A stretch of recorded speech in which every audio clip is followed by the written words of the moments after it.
제가 하나님의 말씀을 읽겠습니다. 하나님의 말씀에 귀를 기울이시기 바랍니다.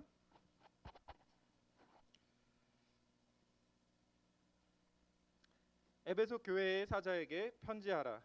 오른손에 있는 7별을 붙잡고 7금 촛대 사이를 거니시는 이가 이르시되, 내가 내 행위와 수고와 내 인내를 알고 또 악한 자들을 용납하지 아니한 것과 자칭 사도라 하되 아닌 자들을 시험하여 그의 거짓된 것을 내가 드러낸 것과 또 내가 참고 내 이름을 위하여 견디고 게으르지 아니한 것을 아노라.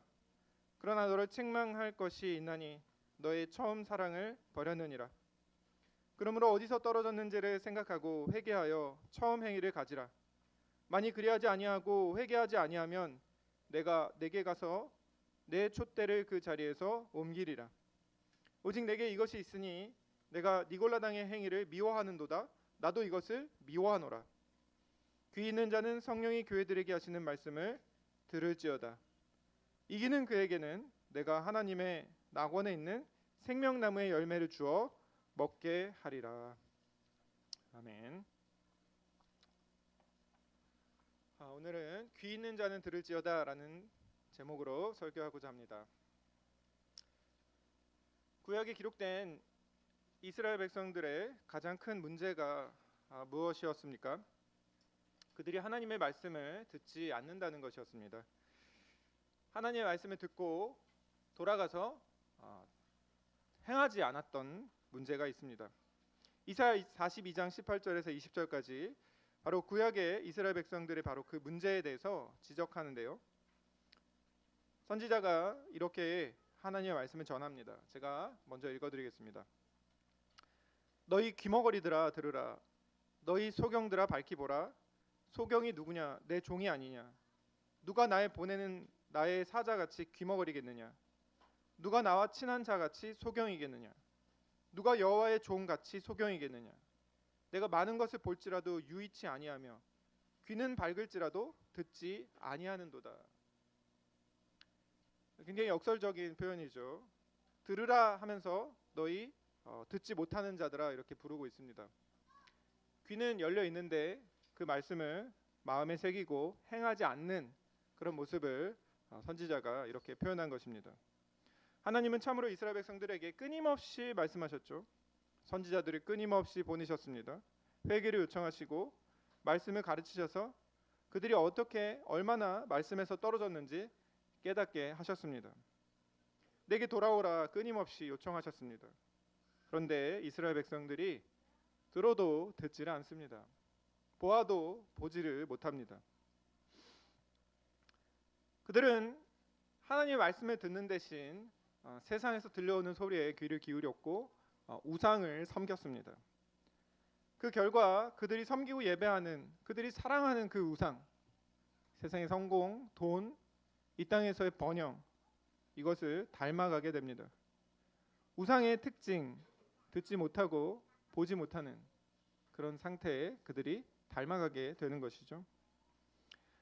하나님은 우상 숭배에 참여한 그런 이스라엘 백성들을 다시 일깨우시려고 수없이 말씀하셨지만 그들은 계속 그 말씀을 거절합니다. 점점점 마음이 완악해져 갔습니다. 결국 하나님은 이사야 선지자를 보내어서 이스라엘 백성들에게 심판을 선고하십니다. 이사야 6장 9절에 이사야 선지자를 보내시면서 가서 이 백성에게 이르기를 너희가 듣기는 들어도 깨닫지 못할 것이요 보기는 보아도 알지 못하리라. 그들이 계속 하나님의 말씀을 거절함으로 그들이 이제 귀가 완전히 닫혀 버릴 것이라는 심판의 선고입니다. 하나님의 말씀에도 더 이상 듣지 못하는 상태, 더 이상 보지 못하는 상태가 되리라는 아주 무서운 경고의 말씀을 주신 것입니다. 애시당초 하나님이 듣지 못하게 하신 것이 아니었습니다. 그들이 끊임없이 하나님의 말씀을 거절함으로 하나님께서도 더 이상 내 말을 듣고 깨닫는 마음을 허락하지 않겠다 심판을 선고하신 것이죠. 이처럼 우상 숭배는 참으로 위험한 것이죠. 하나님의 말씀을 듣지 못하도록 우리의 귀를 점점 막히게 합니다. 이러한 위험은 요한계시록을 받는 소아시아 교회들에게도 있었습니다. 계시록이 기록된 시기가 지난주에 설명을 드렸죠. 도미티아누스 황제의 말년이라 할 수 있는 서기 95년경으로 추정이 됩니다. 당시 살아있는 황제를 신격화하는 일이 아주 활성화되고 있었고 황제 숭배를 위한 신전이 크게 건설되었습니다. 소아시아 지역의 여러 총독들은 로마 황제에게 충성심을 보이려고 신전을 크게 건설하고 그 신전에서 축제를 하고 거기에서 평화를 누린다고 선전을 했습니다. 제국을 선전하는 것이죠. 황제 숭배는 신전, 사제, 축제 이것을 하나로 묶어서 종교 세력을 형성하게 하는 것입니다. 이 우상 숭배에 동참해야만 경제적인 활동도 하고 또 시민으로서 권리와 특권을 누릴 수 있게 하였습니다. 성도들은 이러한 우상 숭배의 도전 앞에 서 있었던 것이죠. 우상에게 절하라는 그런 압력을 받고 있었던 것입니다. 이런 외부적인 압력 속에서 교회 내부에는 자칭 사도라 하는 거짓 선지자들이 일어나고 있었습니다. 황제 숭배에 참여해도 그런 우상 숭배에 참여해도 하나님을 여전히 섬길 수 있다고 잘못 가르치는 거짓 선지자들이었습니다. 축제에 참여하고 세상에 있는 것을 얼마든지 추구해도 된다는 그런 거짓 복음을 전했습니다. 시민으로서의 특권을 누리는 것과 하나님을 섬기는 것이 그렇게 배치되지 않는다고 가르쳤습니다. 이런 선동은 에베소 교회에도 있었습니다. 자칭 사도들 혹은 니골라당이라고 나오죠. 이들이 어떤 가르침을 가르쳤는지 정확히 나오지는 않습니다만 이들은 세상에 타협하게 했고 우상 숭배를 허용하도록 가르쳤습니다. 이런 비슷한 가르침이 버가모 교회에서는 발람의 교훈으로 등장합니다. 또 뒤에 두아디라 교회에서는 이세벨의 가르침이라고 등장합니다. 이것이 바로 우상 숭배에 참여하라는 교회에 들어온 유혹입니다. 거짓 가르침이죠. 외부적으로는 우상 숭배에 참여하라는 요청이 있었고 내부적으로도 그 우상 숭배에 참여해도 괜찮다는 그런 목소리가 들려오고 있었습니다. 바로 이때 하나님은 요한에게 묵시를 주십니다. 이 묵시의 역할은 우상 숭배에 참여하는 자들에게는 더 이상 깨닫지 못하게 하는 역할을 합니다. 듣지 못하게 하는 역할을 하죠. 그러나 우상 숭배를 피하고자 하고 그 우상 숭배에 참여하지 않으려고 하나님의 말씀으로 돌아가고자 하는 사람들에게는 깨우침을 가져다 줍니다. 우상 숭배에 참여하지 않도록 일깨우는 역할을 합니다. 이 말씀 앞에 엎드려 듣고자 하는 자들에게 하나님은 마치 소경의 눈을 뜨게 하시듯 듣게 하십니다. 귀가 열리게 하십니다. 하나님의 뜻을 알려주십니다. 비록 적은 수이지만 하나님의 말씀을 듣고 회개하고 행하는 자들이 일어날 것입니다. 그러나 많은 사람들은 더 하나님의 말씀에 깨달음이 없어지고 더 사라지게 하는 그런 어떤 사람들에게는 말씀을 일깨우고 어떤 사람들에게는 말씀을 더 깨닫지 못하게 하는 말씀이 바로 묵시입니다. 오늘 본문에 이렇게 말씀하십니다. 귀 있는 자는 성령이 교회들에게 하시는 말씀을 들을지어다. 이 말씀을 듣고 배우려고 하고 지키려고 하고 말씀을 사모하고 자신의 인생을 하나님께 맡기며 하나님의 인도하심을 간절히 바라며 그 말씀을 찾는 자들에게 하나님은 성령을 통해 교회들에게 하시는 말씀을 듣게 하십니다. 그러나 하나님의 말씀에는 아무 소망이 없다고 여기는 사람들 말고 이 세상에도 소망을 두고 이 세상에 있는 것들도 좋아하고 하나님과 세상을 겸하여 섬기려 하는 자들에게는 이 말씀은 더 이상 깨우칠 수 없는 그 말씀은 오히려 심판의 말씀이 되는 것이죠. 마음이 강탁하여 말씀 듣기만 하고 회개하지 않는 자들에게는 두려운 심판이 임할 것이라고 경고하고 있습니다. 다만 우리에게는 아직 기회가 있습니다. 주님은 우리에게 아직 들을 기회를 허락해 주십니다. 다만 우리는 어느 편에 서 있어야 합니까? 말씀을 듣고 행함으로 구원의 약속을 받아 누리는 저 여러분 모두가 되기를 간절히 바랍니다. 첫 번째 대지를 보도록 하겠습니다. 일곱 금촛대 사이를 거니시는 이가 지금도 말씀하십니다. 오늘 바로 앞단락인 1장 12절에서 18절에는 요한이 본 바 부활 승천하신 예수 그리스도의 모습이 묘사되어 있습니다. 어떻게 보면 아주 기괴합니다. 눈에서 불꽃이 나오고 도무지 무슨 말인지 알 수가 없습니다. 흰 옷을 입고 다니고 머리는 흰 양털과 같고 눈이 불꽃 같고 음성은 많은 물소리와 같다. 그 얼굴은 해가 비치는 것 같다. 그 손에 7별이 있고 그 발은 빛나는 보석과 같다는 것. 도대체 암호 같은 이 말씀은 무엇을 의미하는 것일까요? 요한이 봤던 이 모습은 2장과 3장에 있는 7 교회들을 향한 편지의 서두에 다시 한번 부분별로 재언급되게 됩니다.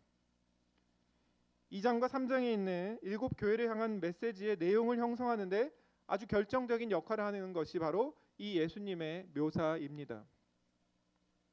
교회 머리이신 예수님이 누구신지, 그분이 지금 무엇을 하고 계신가에 따라서 교회가 무엇을 해야 하며 교회가 어떻게 행동해야 하는지가 결정되는 것이죠. 예를 들어 보겠습니다. 서머나 교회에 편지하신 예수님은 자신을 이렇게 밝히십니다. 나는 처음이요 마지막이요 죽었다가 살아난 자다. 이것을 받는, 이 편지를 받는 서머나 교회는 예수님이 누구신가를 바르게 알아야 합니다. 그리고 바로 그 처음이요 마지막이요 죽었다가 살아나신 그분이 1장 17절에 이미 이렇게 소개된 바 있습니다. 내가 처음이요 마지막이다. 또 1장 18절에 내가 살아있는 자라 전에 죽었었다 하는 이런 묘사를 이미 한 바 있습니다. 이것을 지금 다시 표현하는 것이죠. 그리고 2장 11절에서 서머나 교회에 편지하기를 이기는 자는 둘째 사망의 해를 받지 아니하리라 라고 말씀하십니다. 다시 말해 예수님은 죽음에서 이기신 분, 사망의 권세를 가지신 분, 사망의 열쇠를 가지신 분이라는 그것을 인식해야만 이 말씀을 잘 듣고 따를 수 있다는 것입니다. 그리고 그 말씀을 잘 따를 때 주님은 둘째 사망의 해를 받지 않게 하시는 그 권세를 사용하신다는 표현입니다. 다시 말해 이 교회의 상황과 교회가 처한 형편, 그리고 그 교회의 해결책, 그 교회가 받는 약속, 이 모든 것이 다 이 말씀을 주시는 예수님의 묘사와 아주 밀접하게 연관이 되어 있습니다. 이렇게 요한이 본 예수님의 모습과 그 교회에게 주시는 말씀의 내용이 연관되는 이유는 바로 무엇입니까? 우리가 가진 여러 가지 문제들의 해결책이 예수님께 있다는 것입니다. 우리가 가진 여러 가지 도전에 대한 우리의 승리의 비결이 바로 영광스러우시며 부활하셔서 승천하셔서 높은 권세를 가지신 그분의 말씀에 담겨 있다는 것입니다. 에베소 교회에 편지할 때 요한은 예수님을 어떻게 묘사하고 있습니까? 오른손에 7별을 붙잡으신 분, 그리고 7 금촛대 사이를 거니시는 분으로 묘사하고 있습니다. 여기서 7별은 7 교회의 사자, 곧 하나님의 말씀을 읽어주고 가르치고 설교하는 사역자들을 의미합니다. 이들은 주님의 손에 붙잡혀 있습니다. 주님이 교회를 섬기도록 보낸 사자들입니다. 7 금촛대는 좁게 보면 소아시아 7 교회, 넓게 보면 모든 보편 교회라고 말씀을 드렸죠. 예수님은 이 교회 사이를 거니시며 교회를 세심하게 돌보시며 성령과 그의 말씀으로 교회를 다스리고 계십니다. 승천하시고 자정하신 주님께서 이렇게 자신이 촛대 사이를 거니시는 분으로 드러내시는 이유는 무엇입니까? 이것 또한 에베소 교회에게 주시는 말씀과 아주 깊은 연관이 있습니다. 2장 5절에 이렇게 기록합니다. 내가 내게 가서 내 촛대를 그 자리에서 옮기겠다. 만약 회개하지 않으면 그 촛대 사이에 거니시는 그분이 그 촛대를 옮겨버리겠다 하는 심판이 선고되고 있는 것이죠. 예수님은 능히 그 촛대를 옮기실 수 있는 권세를 가지신 분이라는 설명입니다. 교회를 부흥하게 하기도 하고 교회의 사명을 잘 감당하게 하시는 분이기도 하며 또 교회가 사라지게 하시는 분도 예수님이십니다. 촛대를 돌보시는 주권자, 그분이 바로 예수 그리스도입니다. 그러니 교회는 이 촛대를 능히 옮기실 수 있는 예수님의 말씀에 귀를 기울여야 합니다. 세상의 목소리, 자기 내면의 목소리, 사람들의 목소리에 귀를 기울이는 것이 아니라 하나님의 말씀에, 그리스도의 말씀에 귀를 기울여야 합니다. 그가 칭찬하시는 것이 무엇인가? 그가 책망하시는 것이 무엇인가? 그가 위로하시는 내용이 무엇인가? 그가 격려하고 그가 우리에게 요구하시는 것이 무엇인가? 그것을 잘 듣고 회개해야 하는 것이죠. 요한계시록에서 예수님은 바로 이 말씀으로 온 세상을 이기시는 승리자로 소개되고 있습니다. 그는 하늘과 땅의 권세를 가지신 분으로 그리스도의 왕국을 세우시고자 적들과 싸우시는 승리자입니다. 물론 겉으로는 예수 그리스도를 흉내내는 적 그리스도들이 있습니다. 그들이 승리하는 것처럼 보입니다. 예수님의 그 힘을 모방하는 짐승들이 등장합니다. 세상 통치자들도 예수님의 그 위엄을 흉내냅니다. 그러한 원수들이 이 세상 역사를 좌지우지하고 세상 역사를 주관하는 것처럼 보입니다. 또 교회를 능히 삼킬 만한 대단한 힘을 가진 그런 힘을 자랑하는 용도 등장하죠. 강한 짐승들과 그 세력들, 전쟁에서 이기고자 엄청난 병력을 모아서 하나님 나라 백성들을 공격하고 있습니다. 이 두 세력 간의 싸움이 요한계시록의 큰 주제이죠. 용과 짐승의 세력이 이 싸움에서 마치 이기고 승리하는 것처럼 보입니다만 결국은 누가 이긴다는 것입니까? 말씀으로 원수들을 이기시는 그리스도가 모든 권세들을 그의 무릎 앞에 꿇게 할 것입니다. 그리스도가 최후에 승리하리라는 것이 요한계시록의 주제입니다. 이 위대하신 승리자의 말씀에 귀를 기울이는 것, 그것이 우리가 싸워야 할 싸움인 것이죠. 그것이 우리 앞에 놓인 도전인 것입니다. 세상의 말에 귀를 기울일 것인가, 아니면 그리스도의 말씀에 귀를 기울일 것인가 하는 도전이 있는 것이죠. 일곱 교회 어느 한 교회도 빠짐없이 그 싸움이 있습니다. 그래서 일곱 교회를 향해 주시는 말씀 모두에 이기는 그에게는 내가 어떠한 것을 주겠다 하는 약속이 있습니다. 모든 교회는 다 싸움 중에 있는 것이죠. 특히 요한계시록 12장 11절에는 이 싸움의 성격이 어떠한 것인지를 잘 보여줍니다. 제가 12장 11절을 읽어드리겠습니다. 또 우리 형제들이 어린 양의 피와 자기들이 증언하는 그 말씀으로써 그를 이겼으니. 하나님의 백성은 굉장히 연약해 보입니다. 큰 용과 짐승들과 수많은 세력을 거느린 원수들 앞에서 마치 아주 별 볼 일 없는 연약한 존재처럼 보입니다. 그러나 이 교회가 그들과의 싸움에서 이기는 도구가 딱 두 가지 제시되고 있죠. 하나는 어린 양의 보혈, 십자가에 살리신 어린 양의 보혈, 곧 복음입니다. 죄의 세력에 이길 수 있는 힘, 바로 어린 양의 보혈에 있습니다. 그리고 또 한 가지가 무엇입니까? 자기들이 증언하는 그 말씀으로써 이겼다 하는 것입니다. 모든 교회를 향하여 요한은 동일하게 편지합니다. 일곱 교회에 반복되는 말씀이 있습니다. 7절에 기록하는 것처럼 귀 있는 자는 성령이 교회들에게 하시는 말씀을 들을지어다 라는 이 말씀이 계속해서 반복됩니다. 귀 있는 자는 성령이 교회들에게 하시는 말씀을 들을지어다. 에베소 교회의 성도들을 칭찬하는 이유도 알아야 하고 그 책망하는 이유도 알아야 하고, 버가모 교회에 하나님께서 주시는 말씀, 두아디라 교회, 서머나 교회, 각 교회가 처한 상황을 우리에게 주시는 말씀으로 받아야 하는 것이죠.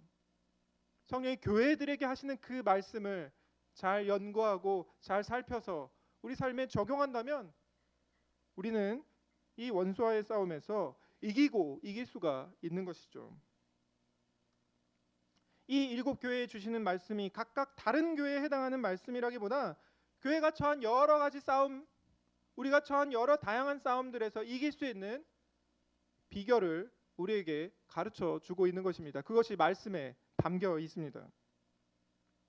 물론 이 묵시의 말씀을 받는 당시 각 교회가 처한 상황과 그리스도께서 주시는 말씀은 서로 무관하지는 않습니다.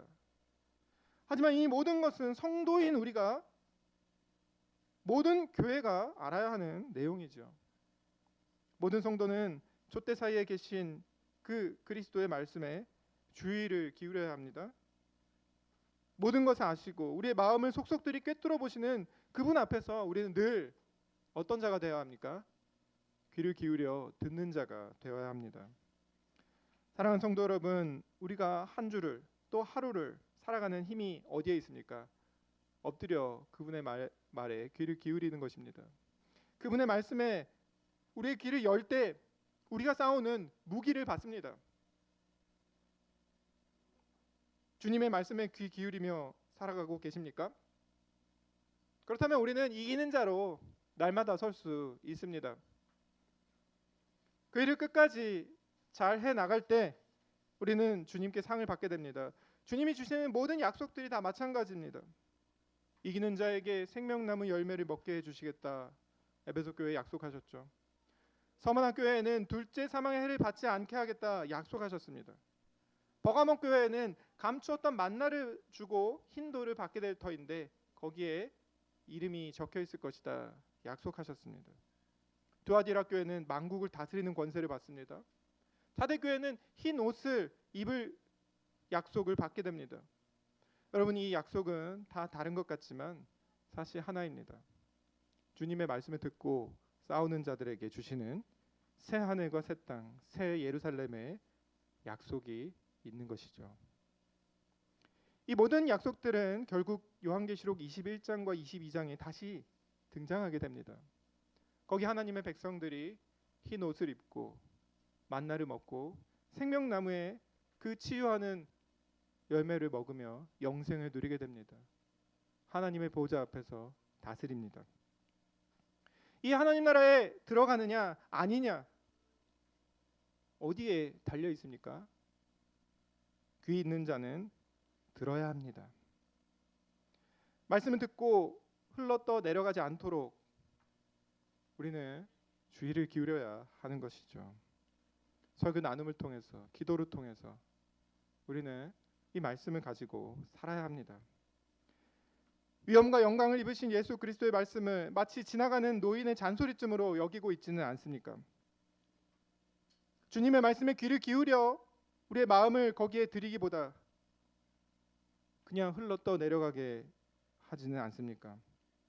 말씀을 듣고 배우고 실천해야 합니다. 들은 말씀을 꼭 붙잡고 최후의 승리를 바라보며 나아가야 합니다. 그것이 우리의 싸움입니다. 이 싸움을 잘 싸우고 이기는 자들이 되어서 약속하신 그 나라를 다 함께 상속받는 저와 여러분이 되기를 간절히 바랍니다. 두 번째 대지를 보겠습니다. 말씀을 따라 바른 교훈으로 거짓 교훈을 분별하고 살아갈 때 우리는 칭찬을 받게 됩니다. 예수님의 말씀에는 책망과 칭찬이 두루 담겨 있죠. 어떤 교회는 처음부터 책망만 받습니다. 사대교회와 라오디게아 교회가 그렇습니다. 어떤 교회는 처음부터 끝까지 칭찬만 받습니다. 서머나 교회와 빌라델비아 교회가 그렇습니다. 책망도 받고 칭찬도 받는 교회도 있죠. 에베소, 버가모, 두아디라 교회가 그러합니다. 하지만 모든 교회를 향해서 성령이 교회들에게 하시는 말씀을 들으라라는 촉구가 등장하죠. 이 교회들에게 하시는 모든 말씀에 우리가 귀를 기울여야 합니다. 인내하고 이기라는 권면을 하며 이기는 자에게 주실 약속도 제시되고 있죠. 이 책망과 칭찬은 모두 우리에게 주시는 교훈인데요. 경고도 있고 위로도 있습니다. 그 중에서 오늘 에베소 교회를 중심으로 우리가 들어야 할 말씀이 무엇인지를 자세히 살펴보고자 하는데요. 에베소는 소아시아의 관문에 해당하는 아주 유력한 도시였습니다. 황제 숭배로 유명했던 도시였습니다. 아주 화려한 건축물이 많았습니다. 지금도 튀르키예에 있는 에베소 유적지에 가보면 상당히 많은 유적들이 그대로 남아 있는데요.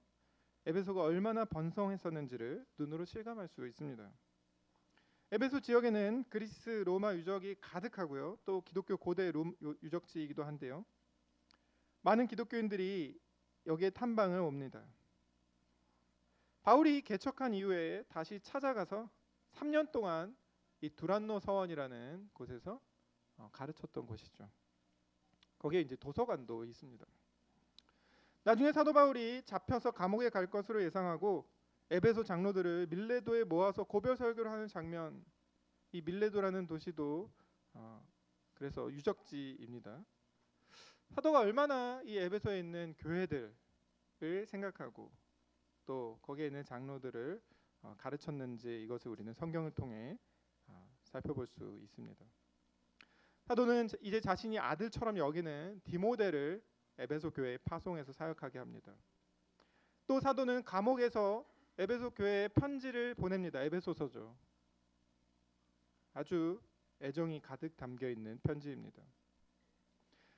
에베소 교회는 이후에 사도 요한이 와서 사역했던 교회이기도 합니다. 아마 사도 바울이 순교한 이후에 요한이 와서 에베소에서 사역을 한 것으로 보여집니다. 한 30년 정도 사역한 것으로 보이는데요. 아마 여기서 요한은 요한복음과 요한서신들을 기록했을 것입니다. 그리고 이제 반모에 유배되어서 요한계시록을 기록하고 있죠. 이처럼 에베소는 아주 막대한 그런 기독교 유산을 가지고 있는 곳이죠. 사도 바울이 개척했고 디모데가 사역하였고 사도 요한이 오랫동안 목양했던 교회입니다. 그런 에베소 교회의 모습을 우리는 상상해 볼 수 있습니다. 아마 그들은 소아시아 지역에 여러 교회를 개척했을 것입니다. 제자들을 파송했을 것입니다. 복음 사역을 열심히 도우며 여러 교회가 당면한 여러 문제들에 대해서 자문하는 역할도 했을 것입니다. 사도적 권위를 가진 그 교회는 교회인 만큼 여러 교회들의 문제들을 더 잘 설명하고 더 잘 파수하고 보존했을 것입니다. 많은 교회들이 에베소에 사역자나 혹은 사역자 후보자들을 보내어 복음을 배우게 했을 것입니다. 그것은 바로 바울이 또 요한이 디모데가 사역했던 바로 그곳이었기 때문이죠. 복음의 중심적인 역할을 담당했을 것이라고 우리는 능히 추정해 볼 수 있습니다. 7교회에서 가장 먼저 편지하는 교회가 에베소 교회인 것도 눈여겨볼 수 있습니다. 황제 숭배와 온갖 우상 숭배가 가득한 그 로마 제국에 아주 중요했던 도시였던 그 에베소에서 하나님께서는 이 등불 같은 교회를 세우셨습니다. 이 교회는 복음 사역의 전진기지였고 많은 역할을 했습니다. 사도 요한은 바로 그 등불 같은 역할을 하고 있는 교회의 모습을 환상으로 또한 보았습니다. 하늘 성소에서 7개의 등잔대를 보았죠. 이 1장 20절에 이 등잔대가 뭐라고 기록합니까? 7 촛대는 7 교회니라 라고 기록하지 않습니까? 그 중 하나가 바로 에베소 교회였습니다. 어두운 세상에 빛을 비추는 복음의 빛을 비추며 서 있는 그런 에베소 교회가 등대 역할을 하고 있었습니다. 그리고 거기 옆에 에베소 교회가 빛을 비추도록 성령을 보내셔서 그 역할을 잘 감당할 수 있도록 하시는 그 교회의 주인이신 예수 그리스도를 본 것이죠. 7 별을 붙잡고 7 금촛대 사이에 거니시는 예수 그리스도를 그는 보았습니다. 교회를 빛나게 하시는 예수 그리스도 영광을 보았고 그 영광을 가지고 세상에 빛을 비추는 교회의 모습을 환상을 통해 보았습니다. 교회를 교회답게 만드는 분 예수님이지만 그 은혜 안에서 에베소 교회도 빛을 비추는 그 모습을 보았을 때 요한은 가슴이 벅차올랐을 것입니다. 은혜에 대한 합당한 반응을 하는 교회의 모습을 통해 사도 요한은 보람과 긍지를 느꼈을 것입니다. 그들의 잘한 것이 무엇이었습니까? 바울이 전했고 디모데를 통해서 보수하게 했던, 그리고 사도 요한을 통해서 더 확고하게 가르쳤던 그 바른 교훈을 그들은 끝까지 붙잡았습니다. 여러 가지 어려움과 고난이 있었습니다. 그들은 말씀의 순수성을 놓치지 않았습니다. 거짓 선지자들, 거짓 사도들, 거짓 교사들의 교훈에서부터 교회를 보호했습니다. 말씀을 부지런히 가르치고 바른 교훈을 꼭 붙잡았습니다. 그래서 예수님께 칭찬을 받고 있지요. 2절과 3절에 이렇게 기록합니다. 내가 내 행위와 수고와 내 인내를 알고 또 악한 자들이 용납하지 아니한 것과 자칭 사도라 하되 아닌 자들을 시험하여 그의 거짓된 것을 내가 드러낸 것과 또 내가 참고 내 이름을 위하여 견디고 게으르지 아니한 것을 아노라. 그들은 사도 바울의 그 가르침이 얼마나 귀한지 늘 생각했을 것입니다. 말씀을 꼭 붙잡았습니다. 장로들을 모아놓고 했던 고별 설교, 훗날에 거짓 교사들이 들어와서 양들을 미혹할 것이라는 그 경고를 그들은 분명하게 되새겼습니다. 사도 요한의 가르침을 따라 바른 교훈을 지켜왔습니다. 그들은 참으로 게을리하지 않았고 수고했습니다. 바른 교훈을 잘 지켰고 세상의 가르침으로부터 성도들을 보호했습니다. 그래서 주님이 받는 칭찬이 너무나도 좋았을 것입니다. 6절에서 칭찬받는 것처럼 니골라당의 행위를 미워한 것도 이와 유사한 칭찬입니다. 니골라당은 아마도 세상의 문화에 그대로 물들어가도 된다는 그런 거짓 교훈을 가르치는 쾌락주의자들이었을 것입니다. 그들은 세상에 물들지 않았고 열심히 자신들에게 주신 그 가르침을 지켰습니다. 주님은 그들의 그 수고를 다 안다 말씀하셨습니다. 그들을 위로하십니다. 사랑하는 성도 여러분, 어린 아이들과 함께 예배 자리에 나아오는 것, 오후에 교리를 공부하고 또 주중에 성경을 공부하고 가르침에 천착해 나아가는 것, 쉬운 일은 아닙니다. 힘든 일이죠. 설교 나눔을 통해 사도의 가르침 위에 있는가 확인하고 살피고 교리문답을 배우고 공부하는 것, 또 아이들에게 이것을 가르치는 것, 쉬운 일이 아닙니다. 오늘은 우는 아이가 없습니다만 매주 우는 아이를 데리고 와서 예배에 참여하는 것, 수고로운 일입니다. 주님은 내가 다 알고 있다 말씀하십니다. 주님의 이 칭찬과 격려를 우리도 받기를 바랍니다. 주님은 우리의 수고를 아십니다. 말씀을 연구하고 순수한 교리를 지키는 이 일을 지속하라고 말씀하십니다. 우리가 그 말씀에 귀 기울일 때, 그리고 계속해서 그 교리를 잘 배우고 지키고 가르칠 때, 이 일에 대해서 주님은 수고했다, 잘 견디고 잘 참았다 칭찬을 받을 것입니다. 그러한 칭찬을 받는 저와 여러분 모두가 되기를 간절히 바랍니다. 세 번째 대지를 보겠습니다. 다만 주님은 처음 사랑, 처음 행위를 잃어버린 것에 대해서는 책망을 하십니다. 주님은 에베소 교회를 분명 칭찬하십니다. 위로하셨습니다. 그들이 잘한 일이 있었습니다. 그러나 4절에 이렇게 기록하죠. 그러나 너를 책망할 것이 있나니 너의 처음 사랑을 버렸느니라. 그들은 말씀의 순수함을 보존한 일에 대해서는 칭찬을 받았습니다. 그러나 사랑을 실천한 일에 대해서 책망을 받고 있습니다. 이것을 우리는 서로 상충하는 것이라고 보는 사람들도 있는데요. 어떤 분들은 정통 교리를 사수하다 보면 이단과 투쟁하고 또 싸우다 보면 사랑이 식을 수 있다는 식으로 이야기를 합니다. 물론 그런 경우도 많이 보게 됩니다.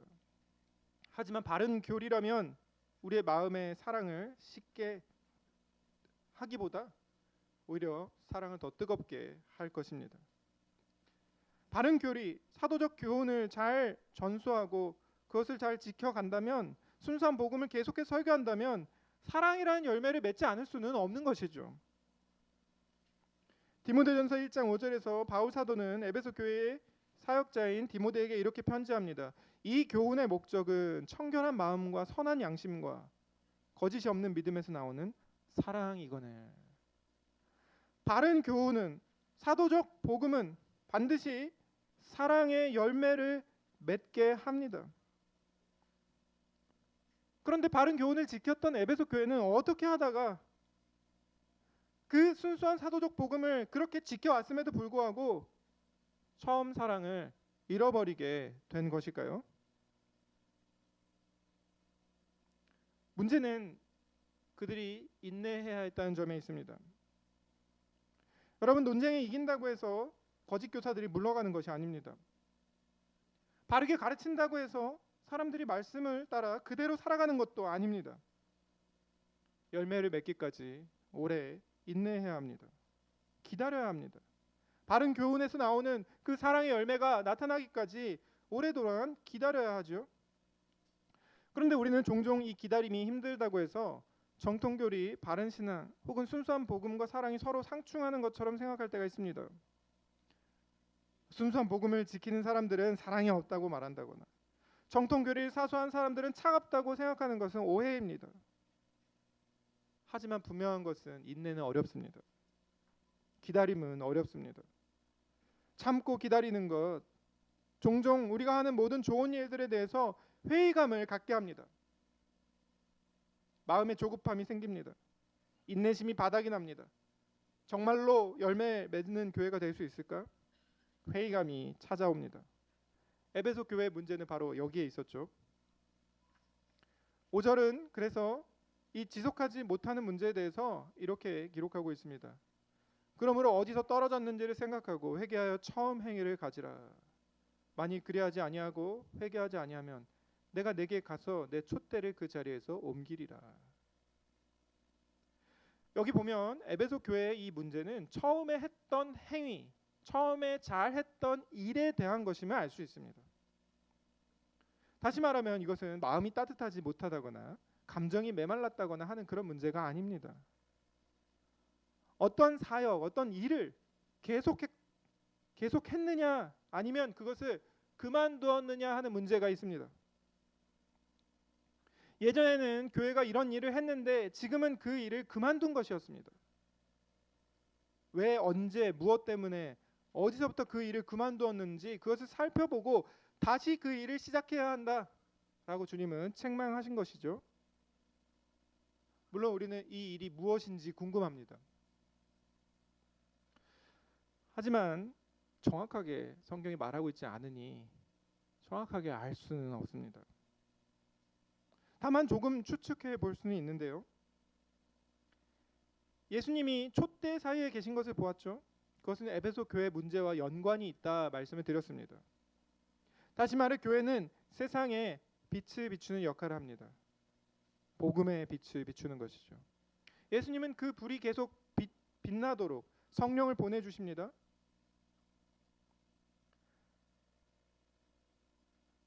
이것이 예수님의 이 촛대사에 계신 모습과 연관이 있다면 또 경고의 말씀도 그렇죠. 촛대를 옮기겠다 말씀하지 않으십니까? 다시 말해 교회가 세상에 빛을 비추는 그 역할을 없애겠다 하는 말씀이죠. 에베소 교회의 문제가 무엇이었을까 하는 것을 이 촛대의 역할에 비추어 생각해 본다면 교회가 전에는 열심히 했지만 지금은 하지 않고 있는 이 역할이 무엇이었을까 추측해 볼 수 있는데요. 어떤 사람은 이것이 그냥 단지 첫사랑, 하나님을 향한 사랑이 식었다 이렇게 말하는데요. 어떤 것이었는지는 알 수는 없지만 그래도 예배가 시들해졌다거나 말씀과 기도를 게을리했다거나 하는 문제는 아닌 것으로 보입니다. 에베소 교회가 예배나 말씀과 기도를 그만둘 수 있었을까요? 그것은 조금 무리한 추측 같습니다. 어떤 사람들은 이단에 대항하다가 서로 사랑하는 섬김과 봉사가 식었을 것이라고 말하기도 하는데요. 이것도 가능성이 높습니다만 저는 앞에 말한 촛대의 역할과 연관지어 보면 세상을 비추는 역할, 세상의 복음을 증거하는 역할, 세상을 향해서 예수 그리스도를 증언하고 선한 행실로 하나님께 영광을 돌리는 그 복음 사역이 약화된 것이 아닌가 조심스레 추측을 해봅니다.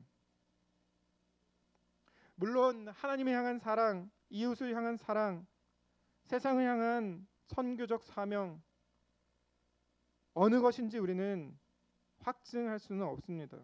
어쩌면 이 셋 중에 무엇이라고 일부러 말하지 않은 것인지도 모르겠습니다. 중요한 것은 교회가 설립되고 처음에는 열심을 내었던 그 일, 주님의 말씀이라고 여기고 열심히 했던 그 일, 그러나 지금은 그만둔 그 일에 대해서 주님께서 책망하고 있다는 사실입니다. 그것이 말씀이나 기도와 같은 경건 생활이든지 교제와 봉사 같은 교회 생활이든지 세상의 빛을 비추는 선교적 사명이든지 어쨌든 그 처음 행위를 회복하라는 명령이시죠. 그들은 거짓 교사들과 싸움에 너무 지쳐서인지 인내심이 고갈되었는지 시간이 지나며 내상을 입었던지 그들은 첫사랑을 잃어버렸습니다. 사랑하는 성도 여러분, 주님의 말씀에 순종하는 것에는 항상 현재가 중요합니다. 내가 과거에 얼마나 하나님의 말씀을 지켰느냐 하는 것, 물론 주님은 그것을 알아주시고 칭찬하십니다만 지속하지 못한다면, 신실하지 못하다면, 그것을 이제는 그만두었다면 주님은 그것을 책망하십니다. 청년 때 열정적으로 주님을 위해 섬겼다, 주님 나라 위해 선교를 위해 살아가다가 나이가 들면 적당히 그만둘 수 있겠습니까? 열정이 식어버리는 것에 대해서 주님은 그냥 내버려 두지 않으십니다. 오늘날 많은 분들이 10년 전, 20년 전 신앙에 의지하며 살아갑니다. 예전에 했던 헌신, 예전에 했던 찬양들, 예전에 했던 열렬히 했던 그 일들, 그 경험에 의지해 살아갑니다. 선교단체에서 열심히 봉사했던 경험, 학생 때 내가 없는 중에 드렸던 헌금, 힘들 때 하나님을 의지하고 금식했던 그 경험들, 안타깝게도 과거입니다. 마치 그 과거의 헌신과 봉사 때문에 지금 잘 지내는 것처럼 느껴지기도 하죠. 그래서 교회에 유행하는 신앙이 한때 그랬지 하는 신앙입니다. 한때 그랬지 하는 신앙, 주님은 인정치 않으십니다. 오히려 책망하시지요. 너의 처음 사랑을 버렸느니라. 처음 사랑을 버리는 것, 뒤로 물러서는 것, 열정이 식는 것, 주님은 미워하십니다. 주님은 경고하시지요. 어디서 떨어졌는지를 생각하고 회개하여 처음 행위를 가지라. 그렇지 않으면 촛대를 옮기겠다 경고하십니다. 무서운 경고이지요. 교회의 교회됨을 멈추게 하겠다 하는 경고입니다. 이스라엘 백성들이 듣지 않고 회개하지 않으므로 그 촛대가 옮겨가죠. 그 영광을 빼앗깁니다. 세상의 빛을 비추는 그 복된 사명을 수행하지 못하고 죽은 자들이 되었습니다. 사랑하는 성도 여러분, 우리 주님은 오늘 우리에게 요청하십니다. 하나님을 향한 열정적인 사랑이든지 다른 성도를 사랑으로 섬기고 희생하던 것이었든지 세상의 빛을 비추는 선교적 열정이었던지 그 처음 사랑, 처음의 행동을 회복하기를 원하십니다. 에베소 교회가 복음 사역에 열정적으로 참여하고 교회 개척을 많이 했다 해도 그것은 과거형이 되어서는 안 되는 것이죠. 과거에도 지금도 앞으로도 주님을 향한 사랑과 이웃을 향한 사랑과 열방을 비추는 사명을 지속하기를 원하시는 것입니다. 그러기 위해서는 다시 성령의 충만함을 사모하는 것이 중요합니다. 마치 처음 믿을 때처럼 마음의 열정이 새롭게 해달라고 주님께 간구하는 것이 필요합니다. 촛대 역할을 하기 위해서는 불이 붙어야 하지 않습니까? 그 불은 성령님의 임재를 상징합니다. 스가랴 4장 9절의 말씀을 제가 읽어드리겠습니다. 이르되 여호와께서 스룹바벨에게 하신 말씀이 이러하니라. 만군의 여호와께서 말씀하시되 이는 힘으로 되지 아니하며 능력으로 되지 아니하고 오직 나의 영으로 되느니라. 성령께서 우리 가운데 일하시도록 기도하며 말씀에 귀 기울일 때 성령께서 첫사랑을 회복하실 것입니다. 말씀을 기억하고 지킬 뿐 아니라 성령의 도우심을 간절히 구하며 그의 인도하심에 민감하게 따라가는 저와 여러분이 되기를 간절히 바랍니다. 이제 말씀을 맺겠습니다. 우리 주님은 무엇을 기뻐하십니까? 무엇을 미워하십니까? 우리에게 교훈하십니다. 주님은 순수한 복음을 기뻐하시지요.